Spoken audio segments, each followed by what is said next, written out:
ഉണ്ടാവും, ഹസ്ബൻഡിന്റെ പെങ്ങന്മാരോ ഇനി അവരുടെ കുട്ടികളോ ഒക്കെ ഉണ്ടായിരുന്നു. പക്ഷെ ഇപ്പൊ വന്ന് ഒരു വീട്ടിൽ എത്ര പേരായി ചുരുങ്ങി? 3 പേര്. പ്രസവിക്കാൻ പോലും അല്ലെ, 2 കുട്ടികളെ പ്രസവിക്കാൻ പോലും പറ്റാത്ത ഒരു കണ്ടീഷനിലേക്ക് നമ്മള് ചുരുങ്ങി. കാരണം കുട്ടികളെ നോക്കാൻ നമ്മള് ഓരോ വീട്ടിലൊക്കെ ചെന്നിട്ട് ചോദിക്കുമ്പോൾ കാരണം സമയമില്ല കുട്ടിയെ നോക്കാൻ. അതുകൊണ്ട് പ്രസവം ഒന്നിനൊതുക്കി കുട്ടികൾ എത്രയായി മാറി? 2 കുട്ടികൾക്ക് വരെ 1 കുട്ടിയായി മാറി. ആ ഒരു അവസ്ഥയിലേക്ക് നമ്മള് മാറി. കാരണം നമ്മുടെ ജീവിതത്തിനനുസരിച്ച് പോണമെങ്കിൽ നമുക്ക് അതിന് പോലും സമയമില്ലാതെ നമ്മൾ തന്നെ സ്വയം അങ്ങ് വിലയിരുത്തുകയാണ്. പണ്ട് കാലത്ത് നോക്കിയാല് 10ഉം 12ഉം 14 കുട്ടികളുള്ള വീടുകൾ ഉണ്ടായിരുന്നു അല്ലെ, വലിയ കൂട്ടുകുടുംബം. അവിടുത്തെ അമ്മമാർക്ക് ജോലിക്ക് പോകുന്നില്ല, പക്ഷെ ഈ 14 മക്കളെയും വളരെ നല്ല രീതിയിൽ വളർത്തി. അവർക്കാർക്ക് നമ്മൾ ലഹരി വിരുദ്ധ ക്ലാസ്സുകൾ കൊടുത്തിട്ടുമില്ല, അവരാരും ലഹരിയിലേക്ക് പോയിട്ടുമില്ല. വളരെ നല്ല രീതിയിൽ അച്ഛനെയും അമ്മയെയും പേടിച്ച് സന്ധ്യയ്ക്ക് വിളക്ക് വയ്ക്കുന്നതിന് മുമ്പ് വീട്ടിൽ കയറിയിരുന്ന ഒരു കാലഘട്ടത്തിൽ ജീവിച്ചിരുന്ന, വിദ്യാഭ്യാസവും അറിവും ഇല്ലാതിരുന്ന അമ്മമാരുടെയും അച്ഛന്മാരുടെയും ശിക്ഷണത്തിൽ വളർന്ന മക്കളുള്ള തലമുറയിൽ ഇരിക്കുന്ന ആൾക്കാരാണ് ആരൊക്കെ? നമ്മളൊക്കെ. ശരിയല്ലേ? ഒരു കുഴപ്പമുണ്ടായിരുന്നില്ല ലഹരിയുടെ. എന്നാല് മനുഷ്യനുള്ള കാലം മുതല്, മനുഷ്യാതീത കാലം മുതൽ തന്നെ എന്തുണ്ട് ഇവിടെ? ലഹരി വസ്തുക്കളൊക്കെ ഉണ്ട്. അപ്പോഴും അവർക്ക് ഉപയോഗിക്കാമായിരുന്നില്ലേ? എന്തുകൊണ്ടാ? എനിക്കൊരു പ്രശ്നം വന്നാല് അത് ഷെയർ ചെയ്യാൻ എന്റെ വീട്ടിൽ ആരുണ്ട്? എന്റെ അച്ഛന്റെ അമ്മയുണ്ട്, എന്റെ അച്ഛന്റെ അച്ഛനുണ്ട്, അല്ലെങ്കിൽ എന്റെ അച്ഛന്റെ സഹോദരങ്ങളുണ്ട്, ആ സഹോദരന്റെ ഭാര്യയുണ്ട്. എനിക്ക് എന്റെ അച്ഛനോടും അമ്മയോടും പറയാൻ പറ്റാത്ത കാര്യങ്ങള് എനിക്ക് വളരെ നല്ല രീതിയിൽ മറ്റാരോടെങ്കിലും പ്രസന്റ് ചെയ്യാൻ പറ്റുമായിരുന്നു. ഇന്ന് ആരെങ്കിലും ഉണ്ടോ? കൊച്ചിനൊരു പ്രശ്നം വന്നു. കൊച്ചിനൊരു പ്രശ്നം വന്നാല് കുട്ടി ആരോട് പറയും? ഈ 2000 സ്ക്വയർ ഫീറ്റ് വീടിന്റെ ഉള്ളിൽ ആര് തന്നെയാണ്? ഒറ്റക്കുട്ടി തന്നെയാ. വളരെ അപൂർവം വീടുകളിലെ ആരുള്ളൂ? ഒരു സഹോദരനോ സഹോദരിയോ ആ കുട്ടിക്ക് കൂട്ടായിട്ടുള്ളൂ. ബാക്കി എല്ലാ വീടുകളിലും ഒറ്റ കുട്ടിയുള്ളൂ. നമ്മൾ രണ്ടുപേരും ഹസ്ബൻഡും വൈഫും രാവിലെ എന്ത് ചെയ്യുകയാണ്? ജോലിക്ക് പോവുകയാണ്. പറ്റുവാണെങ്കിൽ നമ്മൾ എന്തും കൂടി ചെയ്യും? ഓവർ ടൈമും കൂടി ജോലി ചെയ്യാൻ തയ്യാറാണ്. ശരിയല്ലേ? കുട്ടികളെ നോക്കിയില്ലെങ്കിലും വേണ്ടില്ല, വീട്ടിൽ അന്ന് വന്നില്ലെങ്കിലും കുഴപ്പമില്ല, ഓവർ ടൈം ജോലി ചെയ്യാൻ, സാലറി കിട്ടിയാൽ ഓവർ ടൈം ജോലി ചെയ്യാൻ നമ്മൾ തയ്യാറാണ്. വേണമെങ്കിൽ നമ്മൾ അങ്ങോട്ട് ചോദിക്കും, എന്തെങ്കിലും ജോലി നൈറ്റിൽ ചെയ്യാനുണ്ടോ? വർക്ക് ഫ്രം ഹോം ഉണ്ടെങ്കിൽ ഞാൻ വീട്ടിൽ വന്നിരുന്ന് ചെയ്തോളാം. കാരണം ആ ഇൻകം കൂടി കിട്ടിയാലേ നമുക്ക് ജീവിച്ചു പോകാൻ പറ്റൂ എന്നുള്ള നിലയിലേക്ക് നമ്മൾ ആർഭാടം കാണിച്ച് ജീവിക്കാൻ തുടങ്ങി. ശരിയല്ലേ?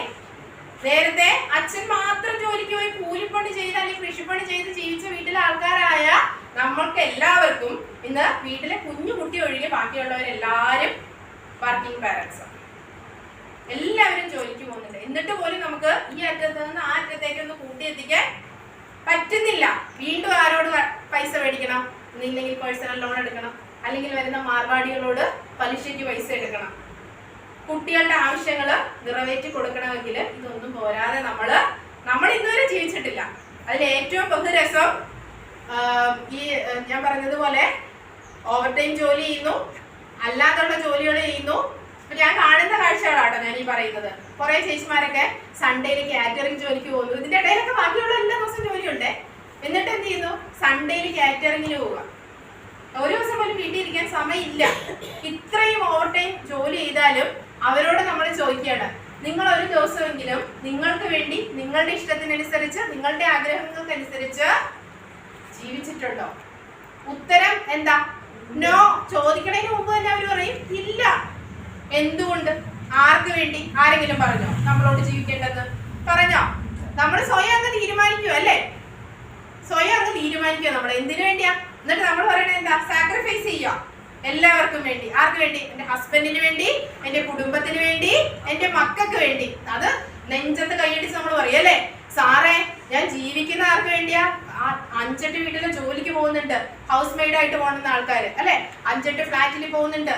എന്നിട്ട് അവിടെ പോയി ജോലി ചെയ്തിട്ട് എന്റെ കുട്ടിക്ക് അല്ലെങ്കിൽ എന്റെ മക്കൾക്കും എന്റെ ഭർത്താവിനും വേണ്ടിയാണ് മാഡം ഞാൻ ജോലിക്ക് പോകുന്നത്. ഇന്ന് വരെ ആ പുള്ളിക്കാരി അവർക്ക് ഇഷ്ടപ്പെട്ട ഒരു സാരി പോരുന്ന വഴിയിൽ കണ്ടിട്ടോ അല്ലെങ്കിൽ ഇഷ്ടപ്പെട്ട ഒരു ചുരിദാർ പോരുന്ന വഴിയിൽ കണ്ടിട്ടോ ആഗ്രഹിച്ചിട്ടുണ്ട് മനസ്സുകൊണ്ട്, അത് വാങ്ങിച്ചാലോ കാണാൻ ഭംഗിയുണ്ട്. ഇന്ന് വരെ ഞാൻ അത്തരത്തിലുള്ള ഒരു ഡ്രസ്സ് വാങ്ങിയിട്ടില്ല. പക്ഷെ ആഗ്രഹം ഉണ്ടെങ്കിൽ പോലും എന്ത് ചെയ്യുകയാണ്? ഒരു തവണത്തെ ഹോം ലോൺ അടയ്ക്കണമെങ്കിൽ, ഹൗസിംഗ് ലോൺ അടയ്ക്കണമെങ്കിൽ ഈ പൈസയും കൂടി കൂട്ടി വെച്ചാൽ പറ്റുമല്ലോ. അല്ലെങ്കിൽ എന്റെ കുട്ടിയുടെ ഫീസ് അടയ്ക്കണമെങ്കിൽ ഇതുകൊണ്ട് പറ്റുമല്ലോ എന്ന് വിചാരിച്ച് നമ്മൾ എന്ത് ചെയ്യുകയാണ്? നമ്മുടെ ആഗ്രഹങ്ങൾ അവിടെ കൂട്ടി താക്കോലിട്ട് കൂട്ടി വെക്കുകയാണ്. എന്നാൽ നമ്മൾ നമ്മുടെ കുട്ടികൾക്ക് ഡ്രസ്സ് എടുക്കുന്നില്ലേ? അവര് പറയുന്നതിനനുസരിച്ചുള്ള ഡ്രസ്സ് നമ്മൾ എടുത്തു കൊടുക്കുന്നുണ്ട്. ഹസ്ബൻഡിന് എടുക്കുന്നില്ലേ? എടുക്കുന്നുണ്ട്. അവിടെ നമ്മൾ ഒഴിവാക്കുന്ന ആരെ മാത്രം? നമ്മളെ മാത്രം ഒഴിവാക്കും. എന്തിനാ അങ്ങനെ ഒഴിവാക്കുന്നേ? ഇനി ഭൂമിയില് ആർക്കും യാതൊരുവിധ ഗ്യാരണ്ടി ഇല്ലാത്ത ജീവിതം അല്ലെ? ഇപ്പൊ ഞാൻ ഇവിടെ നിന്ന് നിങ്ങളുടെ മുമ്പിൽ സംസാരിക്കുന്നു.